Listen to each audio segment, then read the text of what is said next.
Hayrim stood in the briefing room and stared at the holographic display. The image showed a planet covered in purple vegetation and dark gray mountains. Helios 7, her next hunting ground. "This is your target," Commander said. His voice was cold and professional. A second image appeared next to the planet. It showed a creature with 2 arms, 2 legs, and pale skin. Hair grew from the top of its head. A human, male, approximately 30 standard years old. Hayrim had heard about humans. Everyone in the Galactic Council had heard about them by now. They were the new species that had appeared from a remote spiral arm of the galaxy, a species that should not have survived on their home world. "What do we know?" Hayrim asked. She moved closer to study the image. The human looked weak. Its body had no natural armor, no claws, no thick hide, no venom glands. How did such a soft creature become classified as dangerous? Commander pulled up more data. Humans come from a death world they call Earth. The gravity is crushing. The weather is violent. The planet has animals that can kill humans easily. Yet humans became the dominant species. "Interesting," Hayrim said. She had hunted on 47 different worlds. She had tracked 47 different species. Some were stronger than her, some were faster, some were smarter, but she always completed her mission. What happened to this one? His transport vessel crashed on Helios 7-8 days ago. The rest of his crew died on impact. He should have died too. Instead, he survived. He sent a distress signal. Then he disappeared into the wilderness. Hayrim studied the crash site images. The vessel had torn apart completely. Metal debris scattered across several kilometers. Nothing useful remained. No supplies, no medical equipment, no weapons. And you want me to eliminate him? The Galactic Council has designated humans as an extreme survival risk. They adapt too quickly. They survive situations that would kill any other species. They are unpredictable. Commander's eyes glowed with intensity. We cannot allow them to spread unchecked. This human has seen too much of our space. He knows too much. He cannot be allowed to return home. Hayrim felt a familiar excitement, a challenge. When do I leave? Immediately. Your ship is prepared. All equipment has been loaded. The Council wants this done quietly and quickly. Hayrim bowed her head and left the briefing room. She walked through the metal corridors of the station toward the docking bay. Other species moved out of her way. They recognized her uniform, the dark armor, the weapons, the hunter's mark on her shoulder. Everyone knew what she was. She was a hunter, the best in the guild. Her ship waited in the docking bay. It was small and fast, perfect for solo missions. She climbed aboard and initiated the launch sequence. The engines hummed to life. Within minutes, she was leaving the station and entering hyperspace. During the 3-day journey, Hayrim studied everything about humans. The database had limited information, but what existed was disturbing. Humans survived on broken bones. They could go weeks without proper food. Their bodies produced pain-killing chemicals naturally. They healed from injuries that would permanently disable other species. Most disturbing was their psychology. Other species broke mentally when isolated or injured. Humans did not. They talked to themselves. They created goals. They found purpose in survival itself. The database called it stubborn optimism. Hayrim called it madness. One file particularly interested her. It detailed human persistence hunting. Humans chased prey for days until the animal collapsed from exhaustion. The human would not stop, would not give up, would keep coming until the prey died. What kind of species evolved to hunt through exhaustion? Hayrim landed on Helios 7 on the 8th day. The planet's atmosphere was breathable but unpleasant. Acid rain fell frequently. The local wildlife was aggressive and territorial. The vegetation produced toxic spores during certain seasons. It was not the worst world she had hunted on, but it was far from safe.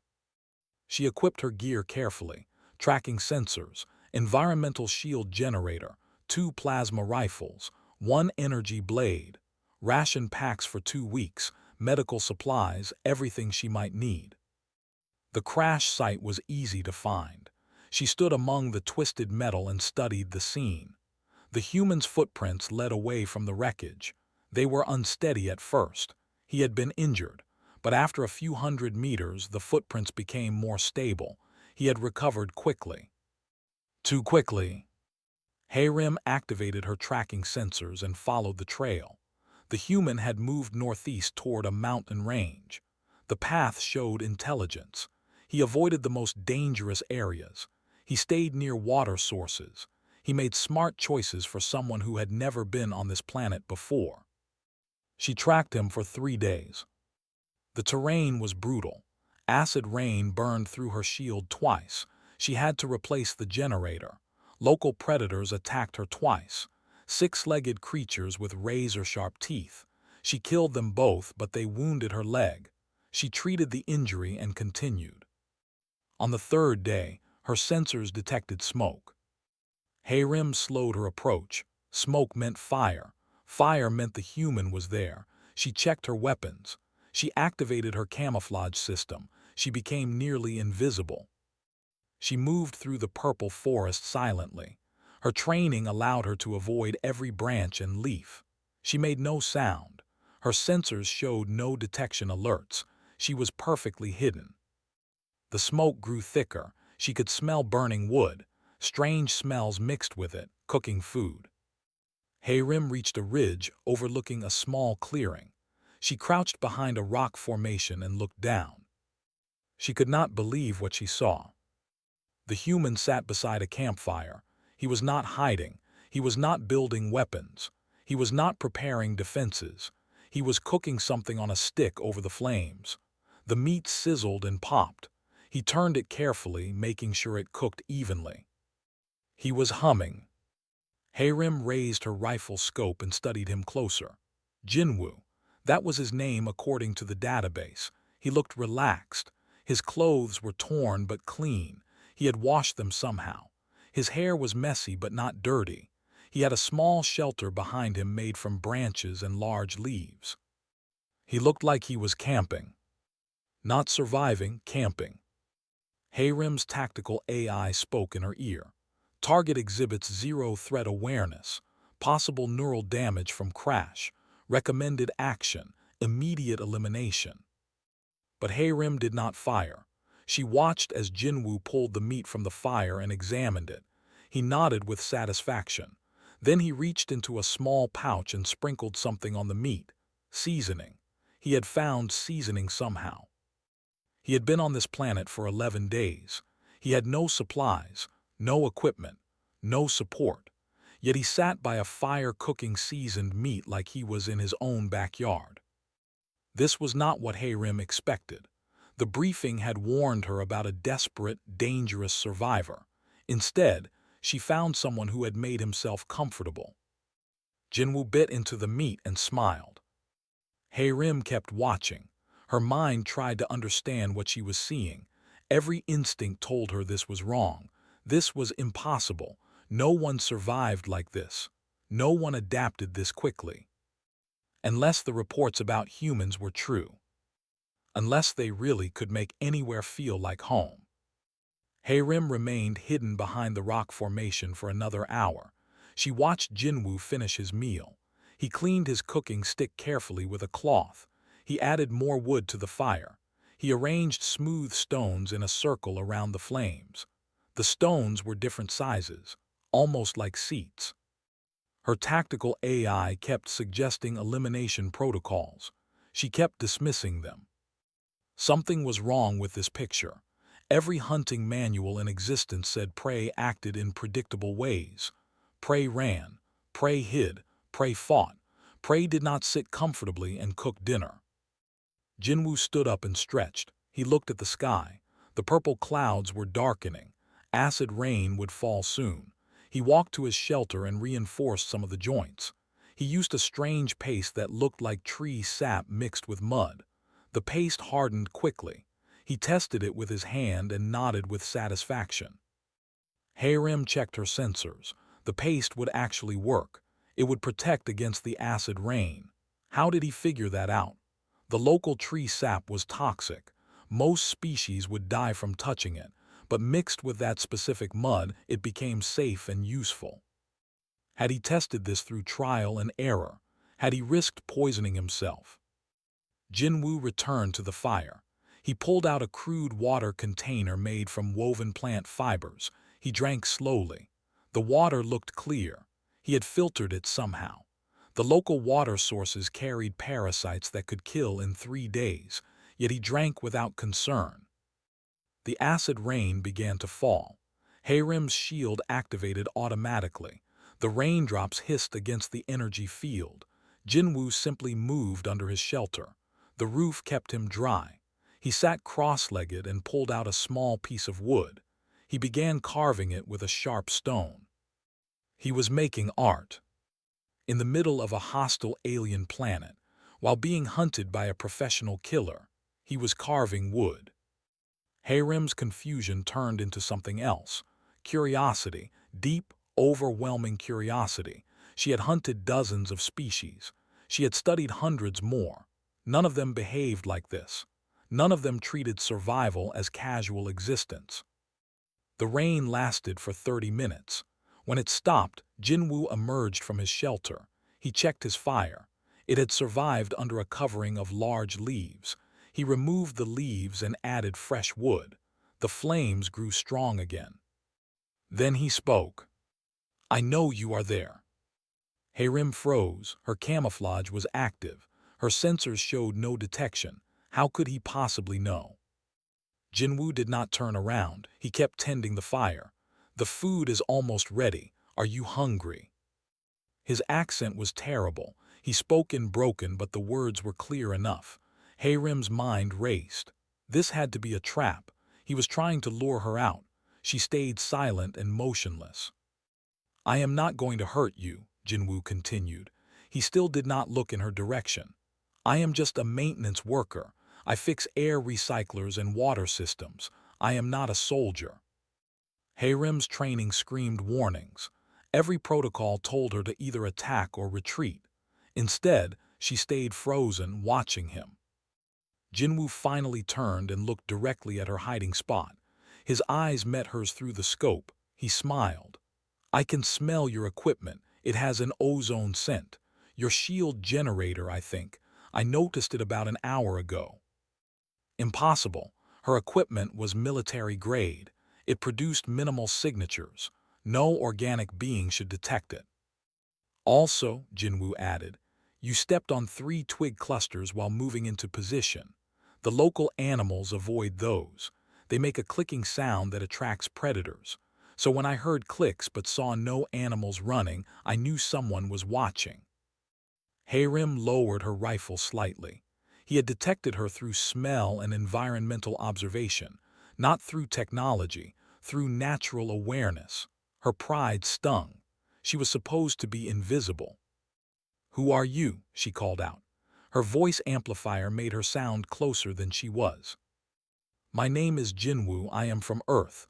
My ship crashed. I am waiting for rescue." He gestured to the fire. "Would you like to join me? I have enough food to share." "You know why I am here," Hayrem said. She kept her weapon ready.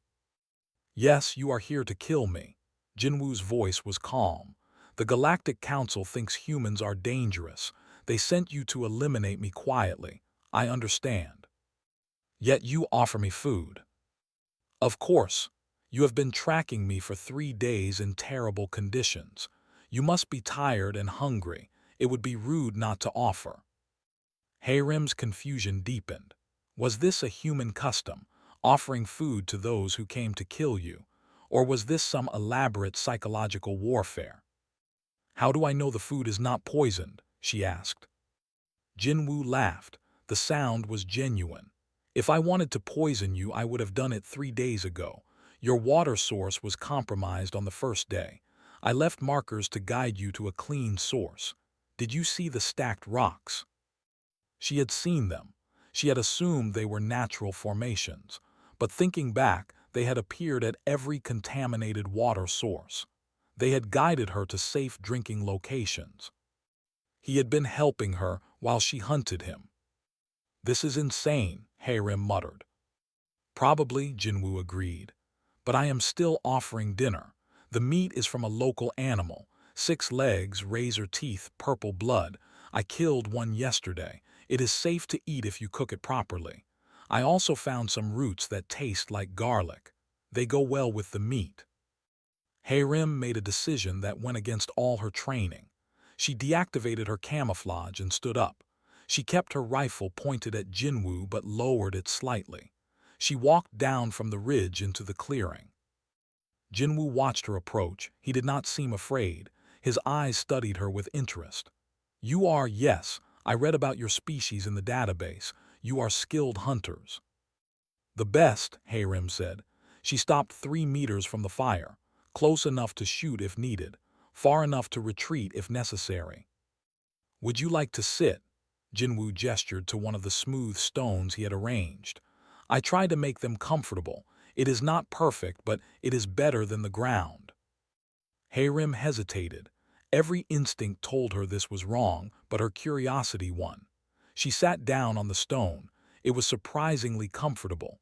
He had chosen stones with the right height and flat surfaces.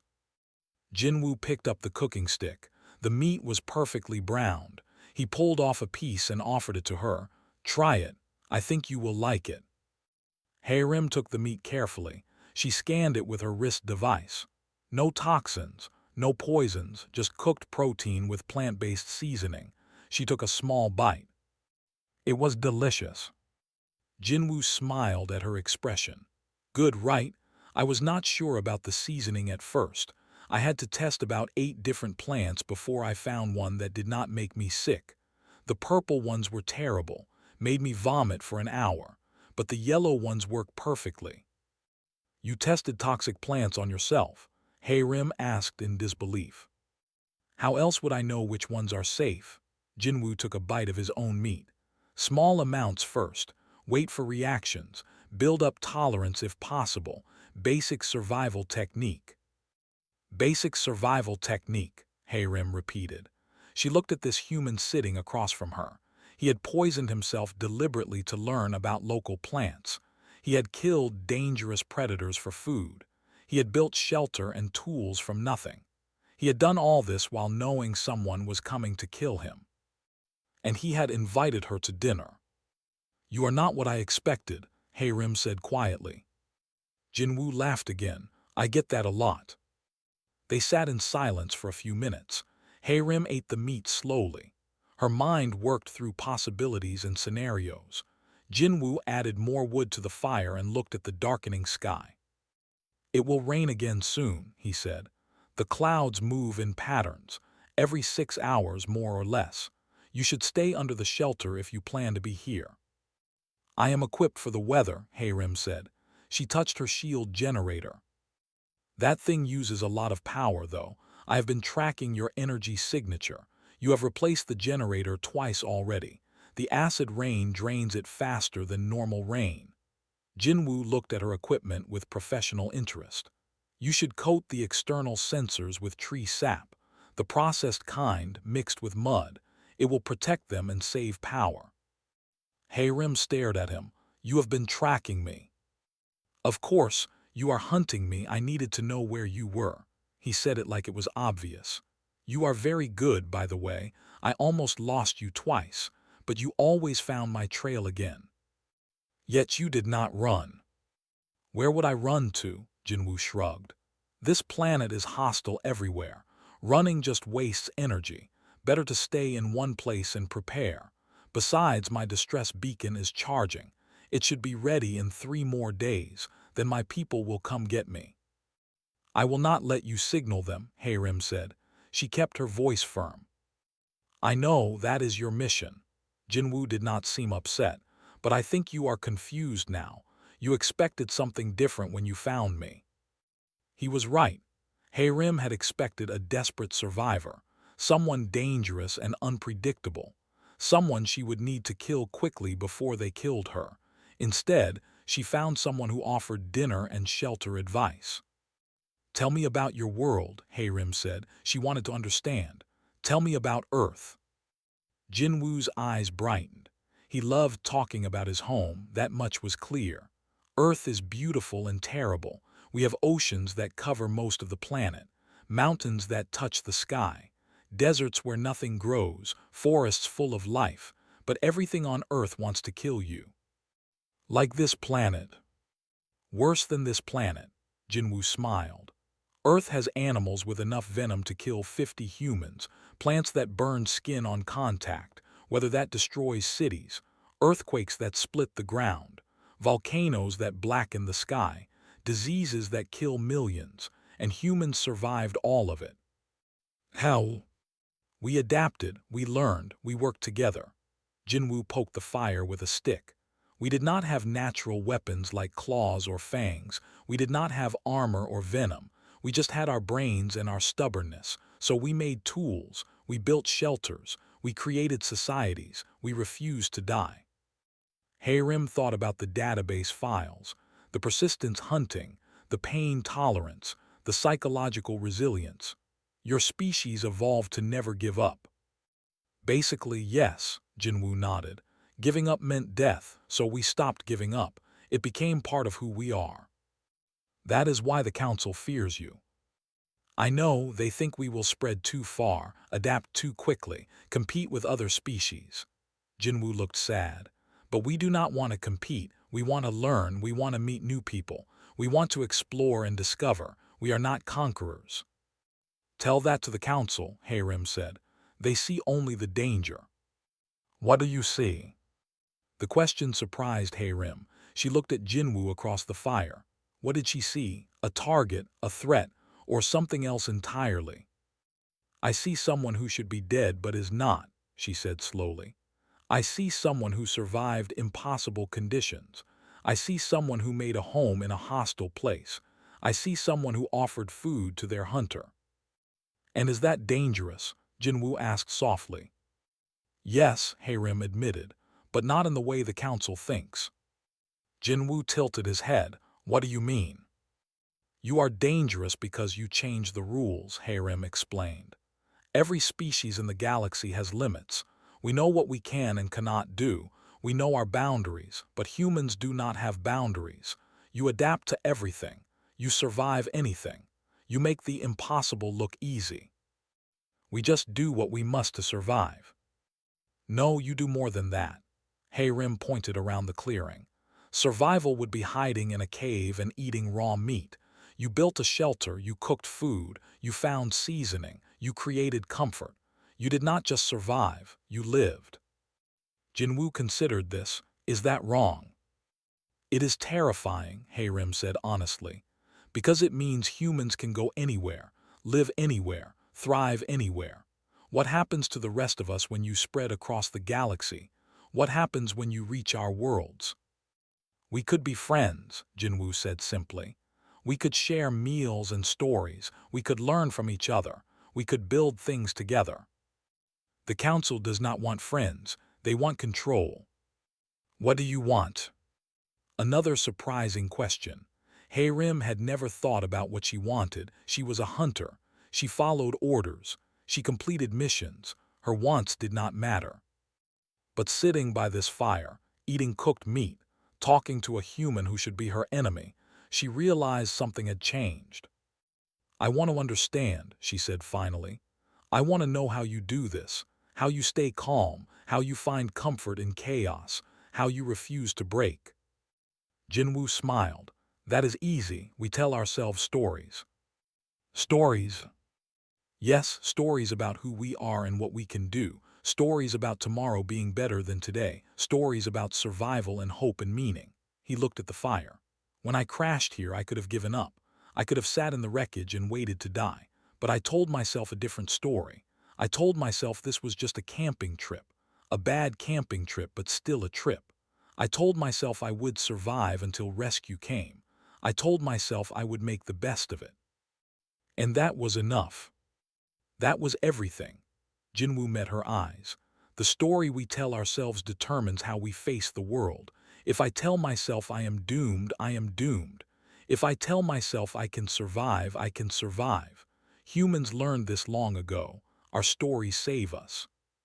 Harem absorbed this. It explained so much about human psychology.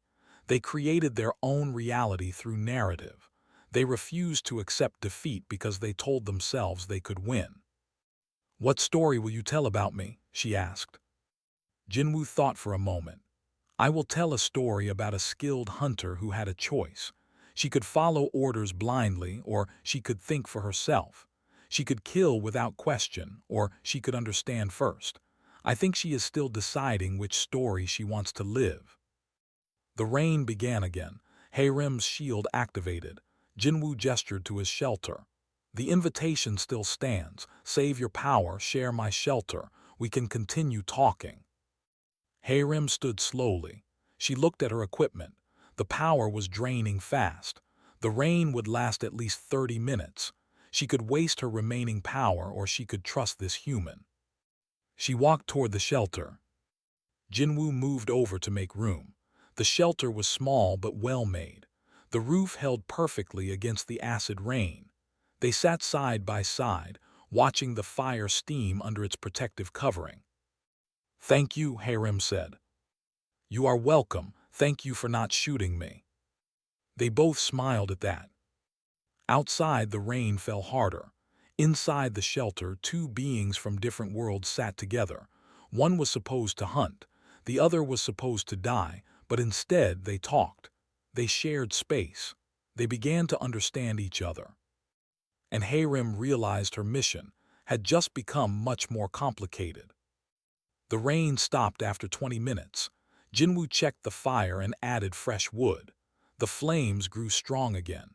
He pulled out 2 crude cups made from hollowed wood and poured water from his container. He handed one to Haerim. She drank carefully. The water was clean and cool. "How did you purify this?" "I built a sand filter using layers of different materials. Coarse gravel at the bottom, then fine sand, then crushed charcoal from burnt wood. The water passes through slowly and comes out clean." He smiled. "It took me 2 days to figure out the right combination. I got sick once from a bad filter, but I learned." "You got sick deliberately." "Not deliberately, but I learned from it. That is how humans work. We try something. If it fails, we learn why. Then we try again differently." Haerim shook her head in disbelief. Most species would have died from that approach. "Probably, but humans have good immune systems. We evolved alongside countless diseases and parasites. Our bodies fight hard to keep us alive." Jinwoo drank from his own cup. "It does not always work, but it works often enough." They sat in comfortable silence for a while. Haerim found herself relaxing. Her weapon rested beside her, still within reach but no longer in her hands. Jinwoo seemed completely at ease with her presence. "Tell me more about your survival here," Haerim said. "Tell me everything you did after the crash." Jinwoo settled back against the shelter wall. "The crash was violent. I blacked out. When I woke up, everyone else was dead. The ship was destroyed. I had no supplies, no food, no tools, just my clothes and my knowledge." "What did you do first?" "I checked for immediate threats, predators, environmental hazards, injuries. I had a broken rib and several cuts, nothing life-threatening. Then I looked for water. Water is always first. You can live weeks without food, but only days without water." "You found the stream." "Yes, but it took 6 hours of walking. I followed the sound. I also followed the local animals. They knew where the water was." He smiled. "Always follow the animals. They know the safe paths." Haerim made a mental note. It was basic tracking wisdom, but Jinwoo had figured it out alone on an alien world. "After water, I needed shelter. The weather was turning bad. I found this clearing because it had natural wind protection from those rocks. I built a basic linta first, just branches against a fallen log. It kept me dry the first night." "And food?" "Food was harder. I did not know what was safe to eat, so I used the universal edibility test." He counted on his fingers. "Touch the plant to skin, wait for reaction, touch to lips, wait, touch to tongue, wait, chew small amount, wait, swallow tiny amount, wait longer. If no sickness, it is probably safe." That takes days, Harem said. Yes, I went hungry for the first 3 days, but I tested 5 different plants during that time. 2 were safe. 1 was nutritious. That was enough to survive. What about the meat? The 6-legged predator attacked me on the 4th day. I had no weapons except rocks and sticks, but I led it into a trap. I dug a pit and covered it with branches. The animal fell in. I dropped heavy rocks on it until it stopped moving. Jinwoo looked at his hands. It was brutal but necessary. After that, I had protein. I smoked some of the meat to preserve it. Hae-rim was impressed despite herself. Jinwoo had accomplished in days what would take most species weeks or months. He had gone from helpless crash victim to comfortable survivor in less than 2 weeks. You mentioned befriending a local predator, she asked. Oh yes, there is a smaller creature that lives near here. 4 legs, long tail, sharp teeth. It watches me sometimes. I started leaving scraps of meat for it. Now it comes by every evening. It does not attack me anymore. I think we have an understanding. You made friends with it. Maybe not friends, but we coexist peacefully. That is enough. Jinwoo stood and walked to the edge of the clearing. He made a clicking sound with his tongue. Watch. A creature emerged from the purple vegetation. It was small, about the size of Hae-rim's arm. Its scales shimmered in the firelight. It approached cautiously, eyes fixed on Jinwoo. Jinwoo tossed a piece of meat toward it. The creature snatched it quickly and retreated a few meters. It ate while watching them both. See, peaceful coexistence. Jinwoo returned to the fire. Everything on this planet is just trying to survive like me. We do not need to be enemies. Hae-rim thought about her own species. We're hunters by nature. They saw other creatures as prey or threat. The idea of coexisting peacefully with a predator seemed foreign, yet Jinwoo made it look natural. You said your beacon is almost charged, Hae-rim asked. Jinwoo's expression became careful. Yes, 3 more days. And when your people come, what will you tell them? I will tell them the truth. I crashed. I survived. I made the best of it. He looked at her directly. I will also tell them about you. What will you say about me? That depends on what happens next. Jinwoo's voice was calm but serious. You still have your mission. The council wants me dead. You are supposed to complete that mission. Are you going to? Hae-rim had been avoiding this question. She looked at her weapon. She looked at Jinwoo. She thought about everything she had learned. I do not know, she admitted. My training says one thing, my observations say another. What does your training say? That you are dangerous, that humans are a threat, that elimination is necessary for galactic security. And what do your observations say? That you are dangerous in a different way. You do not threaten through violence. You threaten through adaptation. You threaten because you can live anywhere and make it home. Hae-rim struggled to find the right words. You threaten because you change everything around you without meaning to. Is that enough reason to kill me? I do not know, Hae-rim repeated. The council thinks it is. What do you think? Hae-rim stood and walked to the edge of the clearing. She looked at the alien landscape, purple vegetation, gray mountains, strange sky. This was not her home. It was not Jinwoo's home either. Yet he had made it work. He had found peace in chaos. I think the council is afraid, she said finally. They are afraid because they cannot control humans. They cannot predict you. They cannot put you in a box and label you safe or dangerous. You are both. You are neither. You are something new. And that is enough reason to eliminate us. No, the word came out firmly. Hae-rim surprised herself. No, it is not. She turned back to Jinwoo. You are right. The council sees only the threat. They do not see the opportunity. They do not see what humans could teach us, how to adapt, how to survive, how to find hope in darkness. So what will you do? Hae-rim made her decision. I will complete my mission, but not the way the council expects. Jinwoo waited silently. I will report that I neutralized the threat, but I will define threat differently. The threat is not you. The threat is ignorance, fear, misunderstanding. Hayrim sat back down by the fire. I will recommend that humans be integrated into galactic society, not as enemies, not as threats, as partners. The Council will not like that. No, they will not, but I am a hunter, not a politician. My job is to assess threats accurately. You are not a threat to eliminate. You are a challenge to understand. Jinwoo smiled slowly. So I get to live. You get to live. Your people can come get you, and I will make my report. Hayrim looked at him seriously. But this is dangerous for both of us. The Council may not accept my recommendation. They may send another hunter. Then I will offer them dinner too. Despite everything, Hayrim laughed. It felt good. You are insane. Probably, but I am alive. Jinwoo raised his cup of water, to survival. Hayrim raised her own cup, to understanding. They drank together under the alien sky. Hayrim stayed with Jinwoo for 3 more days. She helped him improve his shelter. She showed him better hunting techniques. He taught her about human persistence and optimism. They talked about their worlds and their peoples. They shared meals and stories. On the 3rd day, Jinwoo's distress beacon reached full charge. He activated it. The signal went out across space. My people will arrive in about 6 hours, he said. Hayrim nodded. She had prepared her report during their time together. She knew what she would say to the Council.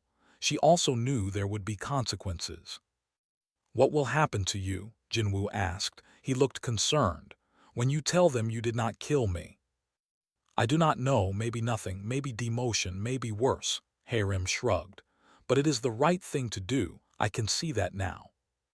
You could say I overpowered you, that I escaped. They would not blame you then. No, I will not lie. Hayrim's voice was firm. I will tell them the truth. I found you. I assessed the threat. I made a judgment call based on my professional experience. That is my job. Jinwoo smiled. You are very brave. Or very foolish. I'm not sure which yet. They sat by the fire one last time. The clearing had become familiar to Hayrim, almost comfortable. She understood now why Jinwoo had made this place his temporary home. It was not just about survival.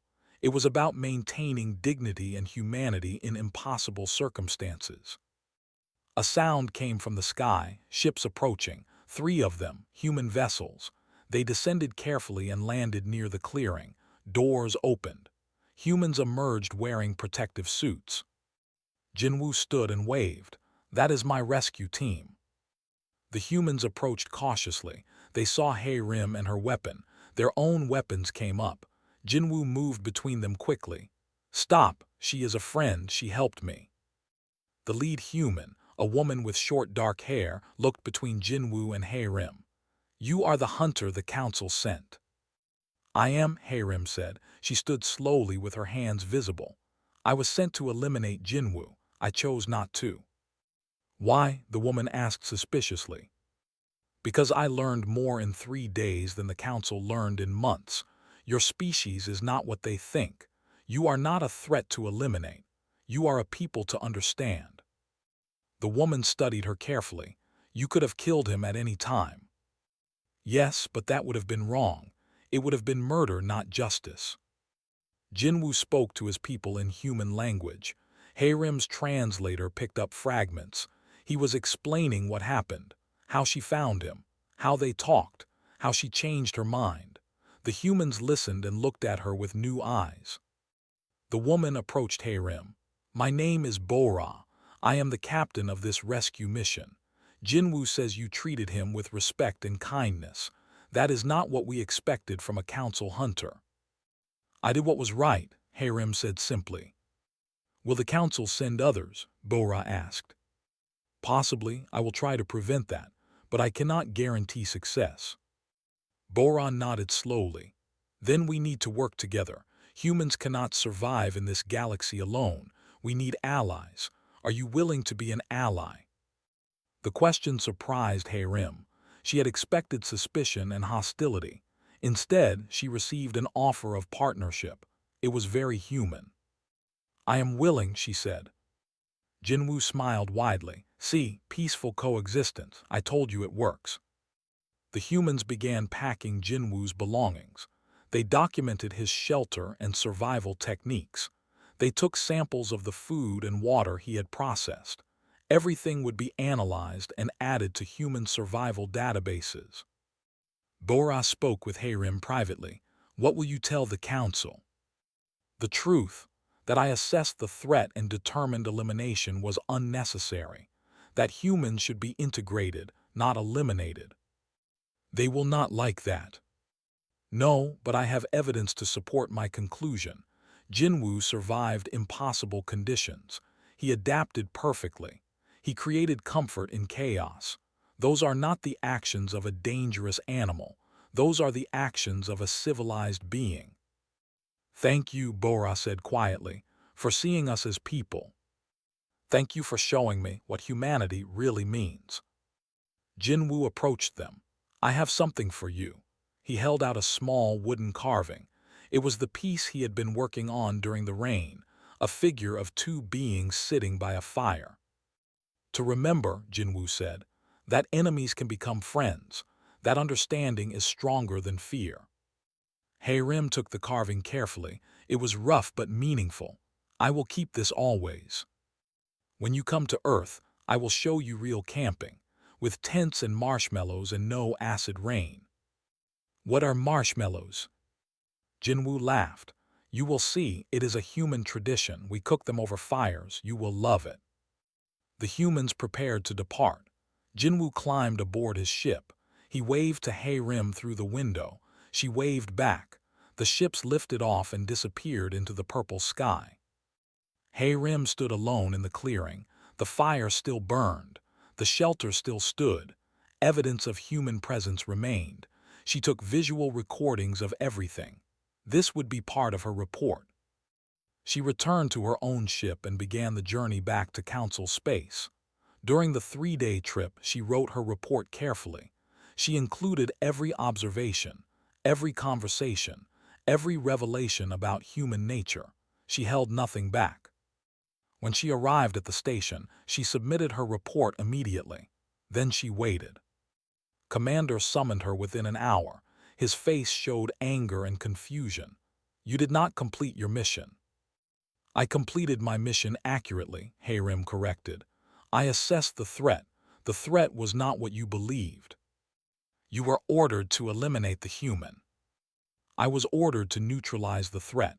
I did. The threat was ignorance and fear. I addressed those threats through observation and understanding." "That is not what the Council wanted." "Perhaps the Council should reconsider what they want." Hayrim stood firm. "I have hunted 47 species. I know threats when I see them. Jinwoo was not a threat. He was a survivor, a teacher, a friend. The Council will not accept this." "Then the Council will need to send another hunter. But they should send someone willing to think, not just kill." Was silent for a long moment. "You know there will be consequences." "I know, I accept them." "You are suspended pending review. Your hunting license is temporarily revoked. You will attend a formal hearing in 30 days. Hayrim bowed her head. "Understood." She left the commander's office and returned to her quarters. The wooden carving sat on her desk, 2 figures by a fire.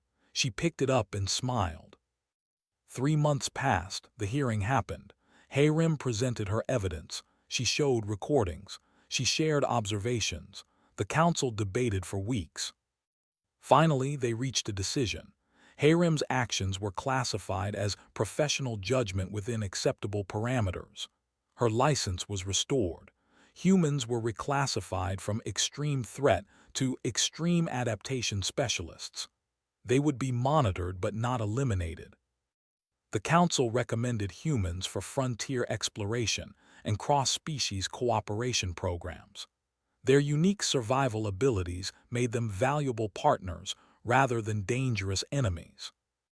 Hayrim received a commendation for innovative threat assessment. She also received a new assignment.